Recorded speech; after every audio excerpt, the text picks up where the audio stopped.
வெற்றிக்கு முன்பே வெற்றியை கொண்டாடிய இலங்கை அணி கடைசி ஓவரின் கடைசி பந்தில் காத்திருந்த மிகப்பெரிய ட்விஸ்ட். முடிவே இல்லாமல் அதிர்ச்சியில் முடிந்த மூன்றாவது T20 மேட்ச். இலங்கை அணிக்கும் இந்திய அணிக்கும் ஒரே நேரத்தில் காத்திருந்த மிகப்பெரிய அதிர்ச்சி. நம்ம சூரியவன்சியா இது? நம்ப முடியாத ஆச்சரியத்தில் உறைந்து போன இந்திய ரசிகர்கள். அதாவது இந்தியா மற்றும் இலங்கை அணிகளுக்கு எதிரான கிரிக்கெட் தொடர் தற்போது இலங்கை நாட்டில் வைத்து நடைபெற்று வருகிறது. ஏற்கனவே சமீபத்தில்தான் இந்திய அணி ஜிம்பாப்வே தொடரில் விளையாடி அந்த தொடரை முழுமையாக கைப்பற்றியிருந்தது. அதனைத் தொடர்ந்து ஜிம்பாப்வே தொடர் முடிந்த கையோடு உடனடியாக இலங்கை தொடரிலும் களமிறங்கிவிட்டது இந்திய அணி. அப்படியாக களமிறங்கிய இந்திய அணியை பொறுத்தவரையில் இந்த இலங்கை தொடரிலும் வெற்றி பெற்றே ஆக வேண்டும் என்ற கட்டாயத்திலும் இருக்கிறது. அதற்கு காரணம் இந்த இலங்கைக்கு எதிரான தொடர்களில் குறிப்பாக 2 டெஸ்ட் போட்டிகளும் இருக்கிறது. இந்த 2 டெஸ்ட் போட்டிகளில் இந்திய அணி வெற்றி பெற்றால்தான் டெஸ்ட் உலகக்கோப்பை இறுதிப் போட்டிக்கும் தகுதி பெற முடியும். அதே சமயம் இந்த அணிகளுக்கு எதிரான T20 போட்டிகளிலும் தொடர்ச்சியாக வெற்றி பெற்று T20 தொடரையும் கைப்பற்ற இந்திய அணி போராடும். ஏனென்றால் இதற்கு முன்பு என்னதான் ஜிம்பாப்வே அணிக்கு எதிரான T20 தொடரை கைப்பற்றி இருந்தாலும் அதற்கு முன்பு நடைபெற்ற இங்கிலாந்து மற்றும் அயர்லாந்து போன்ற அணிகளுக்கு எதிரான T20 தொடரை இந்திய அணி இழந்திருந்தது. அதுவும் இங்கிலாந்து தொடரை இழந்ததை கூட ஓரளவுக்கு ஏற்றுக்கொள்ளலாம். ஆனால் அயர்லாந்து தொடரை இந்திய அணி இழந்தது என்பது மிகப்பெரிய ஏமாற்றமாகத்தான் பார்க்கப்பட்டது. அதற்கு ஓரளவுக்கு ஆறுதல் கொடுக்கும் விதமாக ஜிம்பாப்வே அணியை இந்திய அணி வீழ்த்தியிருந்தது. ஆனால் அதையும் தாண்டி இந்த இலங்கைக்கு எதிரான தொடரிலும் இந்திய அணி வெற்றி பெற்றுவிட்டால் அது இந்திய அணி வீரர்களுக்கும் இந்திய அணி ரசிகர்களுக்கும் இன்னும் ஆறுதலாக இருக்கும். அதே சமயம் இந்திய அணியை நம்பி ஸ்பான்சர் செய்து வரும் விளம்பர நிறுவனங்களுக்கும் கூட அதுதான் நம்பிக்கையை கொடுக்கும். அப்படி இந்திய அணி தொடர்ச்சியாக வெற்றி பெற்றால்தான் இந்திய அணியை நோக்கி வரும் விளம்பரதாரர்கள் அதிக தொகையை கொடுப்பார்கள். மேலும் கத்துக்குட்டி அணிகளுக்கு எதிராக இந்திய அணி தோற்கும்போது அது இந்திய அணி மீதான ஸ்பான்சர்ஷிப்பை மிகப்பெரிய அளவில் குறைத்துவிடும். ஆகவே இவை அனைத்தையும் மனதில் வைத்துதான் இந்திய அணி இந்த இலங்கை தொடரில் சிறப்பாக விளையாடி வெற்றி பெற பல கட்ட முயற்சிகளை எடுத்து வருகிறது. அதுவும் இந்த இலங்கைக்கு எதிரான சமீபத்தில் நடந்து முடிந்த 2 T20 போட்டிகளிலும் சூப்பராக விளையாடி வெற்றி பெற்றிருந்தது இந்திய அணி. இந்தளவுக்கு மிரட்டலாக விளையாடி வெற்றி பெறுவதற்கு மிக முக்கிய காரணம் இந்திய அணி மீதான நம்பிக்கையை மீண்டும் பெறுவதற்குத்தான். இப்படிப்பட்ட சூழலில்தான் இந்த இரு அணிகளுக்கு எதிரான 3வது T20 மேட்ச் சற்று முன் தொடங்கியது. இந்த போட்டியிலும் இந்திய அணி சூப்பராக விளையாடி வெற்றி பெறும் என்றுதான் எதிர்பார்க்கப்பட்டது. ஆனால் இந்த போட்டியை பொறுத்தவரையில் ஆடும் 11 இந்திய அணியில் புதிய வீரர்களுக்கு வாய்ப்பு கொடுக்க வேண்டும் என்று இந்திய அணி எடுத்த ஒரு முடிவு மிகப்பெரிய ரிஸ்காக மாறியது. ஏனென்றால் வழக்கமாக T20 அணி என்று வந்துவிட்டால் சமீப காலமாக அபிஷேக் சர்மா, சூரியவன்சி, திலக் வர்மா, இசான் கிசான், ரிங்கு சிங் போன்ற நம்பிக்கை நட்சத்திர பேட்ஸ்மேன்கள் நிறைய பேர் இருக்கின்றனர். ஆனால் சற்று முன் நடைபெற்ற இந்த 3வது T20 போட்டியில் சூரியவன்சி மட்டும்தான் ஆடும் 11 களமிறங்கியிருந்தார். மற்ற நட்சத்திர பேட்ஸ்மேன்களுக்கு இந்த போட்டியில் ஓய்வு கொடுக்கப்பட்டு இதுவரை வாய்ப்பு கிடைக்காத மற்ற இளம் பேட்ஸ்மேன்களுக்கு வாய்ப்பு கொடுக்கப்பட்டிருந்தது. அதாவது இந்திய A அணியில் விளையாடி வரும் ஆயுஷ் மாத்ரே போன்ற இளம் வீரர்களுக்கு இந்த போட்டியில் வாய்ப்பு கொடுக்கப்பட்டிருந்தது.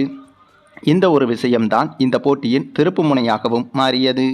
ஆமாங்க, அதற்கு காரணம் இந்த போட்டி தொடங்கி டாஸை வென்ற இலங்கை அணி முதலில் பேட்டிங் செய்வதாக முடிவெடுத்து பேட்டிங் செய்ய களமிறங்கியது. நல்ல வேளையாக இந்த போட்டியில் பந்து வீச்சாளர்களுக்கு புதிதாக இளம் வீரர்களுக்கு வாய்ப்பு கொடுக்கப்படவில்லை. அதனால் பந்து வீச்சில் இந்த போட்டியில் இந்திய அணி ஓரளவுக்கு சிறப்பாகவே செயல்பட்டிருந்தது. என்னதான் இந்த போட்டியில் இலங்கை பேட்ஸ்மேன்கள் சூப்பராக விளையாடியிருந்தாலும் சரியாக 169 ரன்களிலேயே இலங்கை அணியை சுருட்டியது இந்திய அணி. இதன் காரணமாக இலக்கு என்பது மிகப்பெரிய அளவில் இல்லை என்பதால் இந்த போட்டியில் இந்திய அணி ஓரளவுக்கு சமாளித்து வெற்றி பெற்றுவிடும் என்றுதான் எதிர்பார்க்கவும் பட்டது. அந்த ஒரு எதிர்பார்ப்பில்தான் இந்த போட்டியில் இந்திய அணியும் பேட்டிங் செய்ய களமிறங்கியது. இந்த முறை ஓப்பனிங்கிலும் சூரியவன்சிக்கு வாய்ப்பு கொடுக்கப்படவில்லை. என்னதான் ஆடும் 11 சூரியவன்சி இருந்தாலும் இளம் பேட்ஸ்மேன்களுக்கு வாய்ப்பு கொடுக்க வேண்டும் என்று சூரியவன்சியை ஓப்பனிங் இறக்கவில்லை. மேலும் சூரியவன்சியும் கூட இளம் பேட்ஸ்மேன் தான். ஆனால் கடந்த சில போட்டிகளாக தொடர்ச்சியாக இவர் விளையாடிவிட்டார். ஆகவே தொடர்ச்சியாக விளையாடாத மற்ற பேட்ஸ்மேன்களுக்கு இந்த போட்டியில் வாய்ப்பு கொடுக்கப்பட்டிருந்தது.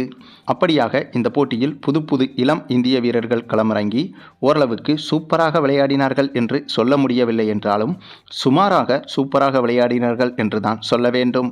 ஏனென்றால் இது ஒரு T20 போட்டி என்பது மனதில் இருந்தாலும் ஒவ்வொரு பேட்ஸ்மேன்களும் இந்த போட்டியில் அவர்கள் எதிர்கொண்ட பந்துகளுக்கும் ரன்களுக்கும் சரிசமமாகத்தான் ரன்களை எடுத்திருந்தனர்.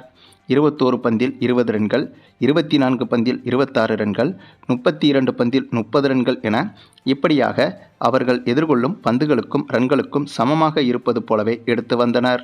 இதன் காரணமாக ஒரு கட்டத்தில் இந்திய அணி எடுக்க வேண்டிய ரன்களை விட பந்துகள் என்பது மிகவும் குறைவாக இருந்தது. அதுவும் ஒரு சமயத்தில் கடைசி 18 பந்தில் 42 ரன்கள் எடுக்க வேண்டிய கடினமான சூழல் உருவானது. அந்த சமயத்தில்தான் சரியாக நம்முடைய சூரியவன்சி களமிறங்கினார். ஆனாலும் கூட துரதிருஷ்டவசமாக கடைசி 3 ஓவர்களுக்கு முன்னால் பேட்டிங் செய்ய சூரியவன்சி களமிறங்கினாலும் அந்த சமயத்தில் சூரியவன்சிக்கு பேட்டிங் ஸ்ட்ரைக் என்பது அவ்வளவாக கிடைக்கவில்லை. இதனால் களத்தில் இறங்கியும் பேட்டிங் செய்ய அவ்வளவாக வாய்ப்பு கிடைக்காததால் இந்திய அணியின் நிலைமை இன்னும் மோசமாக மாறியது. பின்னர் அப்படி இப்படி ஓரளவுக்கு போராடிய இந்திய அணி கடைசி ஓவர் வரை வந்தபோது கடைசி ஓவரில் கடைசி 4 பந்துகளில் 28 ரன்கள் தேவை என்ற வெற்றி பெறவே முடியாத சூழ்நிலை உருவானது. அதாவது கடைசி 4 பந்தில் 4 சிக்சர்கள் அடித்தாலும் 24 ரன்கள் தான் வரும். அந்த சமயத்தில் இந்திய அணியால் வெற்றி பெறவே முடியாது என்பது உறுதியாக தெரிந்துவிட்டது. அதே நேரம் அப்போதே இலங்கை அணி வீரர்களும் அவர்களது வெற்றியை கொண்டாட தொடங்கிவிட்டனர். இதை பெரும்பாலான பல கிரிக்கெட் அணிகள் செய்வதுண்டு. அதே போலத்தான் இலங்கை அணியும் வெற்றிக்கு முன்பே வெற்றி பெற்றுவிட்டோம் என்று கொண்டாட்டத்தில் இறங்கிவிட்டனர். இவர்கள் செய்தது ஒன்றும் பெரிய தவறும் கிடையாது.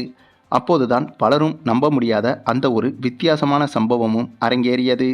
ஆமாங்க, கடைசி 4 பந்துகளையும் எதிர்கொள்ள பேட்டிங் ஸ்ட்ரைக்கில் இருந்தது நம்முடைய சூரியவன்சிதான். ஆகவே அந்த கடைசி 4 பந்தில் முதல் 2 பந்துகளை அடுத்தடுத்து சிக்ஸருக்கு பறக்கவிட்டார் சூரியவன்சி. இதனால் திடீரென பதட்டமான இலங்கை பவுலர் அந்த ஓவரின் 5வது பந்தை நோபாலாக வீசிவிட்டார். அந்த நோபாலையும் சிக்ஸருக்கு பறக்கவிட்டார் சூரியவன்சி. அப்போதுதான் மிக மிக உச்சகட்ட பதட்டத்திற்கு சென்றார் அந்த ஒரு பவுலர். பிறகு அதே பதட்டத்தோடு அந்த 5வது பந்துக்கு ரீபாலாக போடப்பட்ட அந்த பந்தையும் ஒய்டு பாலாக வீச அந்த பந்தை அதே பதட்டத்தில் கீப்பரும் தவறவிட உடனே அந்த பந்து கீப்பர் கையில் பட்டு பின்பக்கமாக சென்றது. அதே சமயம் பேட்ஸ்மேன்களும் ரன் எடுக்க ஓடிவிட்டனர். சரியாக 2 ரன்களை ஓடி முடிக்க அதே நேரத்தில் கீப்பரும் விரட்டி சென்று அந்த பந்தை பிடித்து த்ரோ எறிந்தார். ஆகவே அந்த ஓவரின் 5வது பந்தை இன்னும் லீகலாக போடவே இல்லை. அதற்குள்ளாகவே 10 ரன்கள் இந்திய அணிக்கு வந்துவிட்டது. ஏற்கனவே முதல் 2 பந்தில் சிக்சர்கள் வேறு சென்றிருக்கிறது.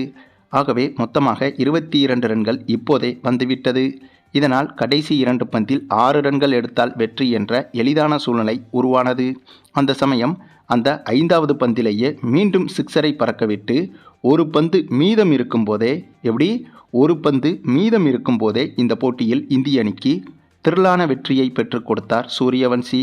இந்த ஒரு வெற்றியை கண்டிப்பாக இந்திய அணி உள்பட யாருமே எதிர்பார்த்திருக்க மாட்டார்கள். அப்படி ஒரு வித்தியாசமான விபரீதமான வெற்றியை பெற்றுக் கொடுத்தார் சூரியவன்சி. ஆக மொத்தம் இப்படி ஒரு மேட்சை இதுவரை இந்த ஒட்டுமொத்த கிரிக்கெட் உலகமும் பார்த்திருக்காது என்று தான் சொல்ல வேண்டும். சரி, நீங்கள் சொல்லுங்கள், நம்முடைய சூரியவன்சியின் இந்த ஒரு திரளான கடைசி கட்ட அதிரடி வெற்றியை பற்றியும் இந்திய அணியின் இத்தகைய இந்த இலங்கை அணிக்கு எதிரான தொடர் வெற்றிகளை பற்றியும் உங்களுடைய கருத்துக்களையும் கமெண்டில் தெரிவிங்க. மேலும் இந்த வீடியோ பிடிச்சிருந்தால் லைக் பண்ணுங்கள், மற்ற அனைவருக்கும் ஷேர் பண்ணுங்கள், மறக்காமல் நம்ம சேனலை சப்ஸ்கிரைப் பண்ணுங்கள்.